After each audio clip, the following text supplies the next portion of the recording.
কি করবে? আপনাদের কি মামার হয় যে করবে? অতীতে করে নাই, ভবিষ্যৎও করবে না।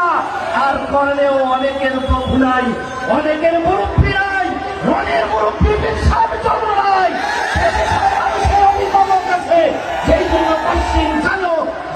কুড়িগ্রামের মানুষ, বাংলাদেশের যারা দিনদার, দেশকে ভালোবাসে, যারা মানুষকে ভালোবাসে, তারা কোনোদিন টাকায় গরু ছাগলের মতো বিক্রি হবে না।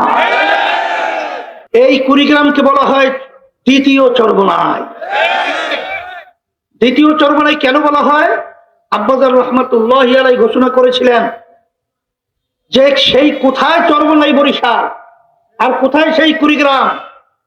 সেই কুড়িগ্রামের মানুষ দিনের প্রতি, ইসলামের প্রতি তাদের এত আন্তরিকতা অন্য কোন জেলায়, আপনাদের এই জেলার মতো দিনের প্রতি, ইসলামের প্রতি মানুষের আন্তরিকতা অনেকাংশে কম। এই জন্য আব্বাজার রহমাতুল্লাহি আলাইহি বলেছিলেন যে দ্বিতীয় চরমনাই।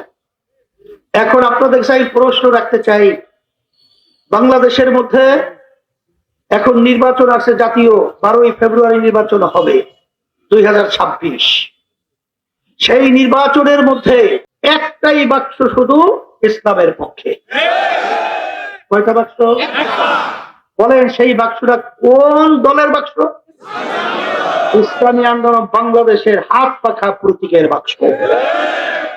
অন্য কোন বাক্স ইসলামের পক্ষ নয়। সেই হিসেবে আমি সকলকে একটা আহ্বান জানাবো, যারা আমরা ইসলামকে ভালোবাসি, যারা আমরা দেশকে ভালোবাসি, যারা মানুষের কল্যাণ চাই, যারা ইসলামকে ক্ষমতা উড্ডীন করতে চাই, আমার সেই ভাইদেরকে, আমার মা বোনদেরকে আমি অনুরোধ করে বলবো যে আজকে দুনিয়াতে শান্তি, আখিরাতে মুক্তির লক্ষ্যে যারা ইসলামের সাথে থাকবেন তারা এই দুনিয়াতেও শান্তি পাবেন, আখিরাতেও মুক্তি পাবেন।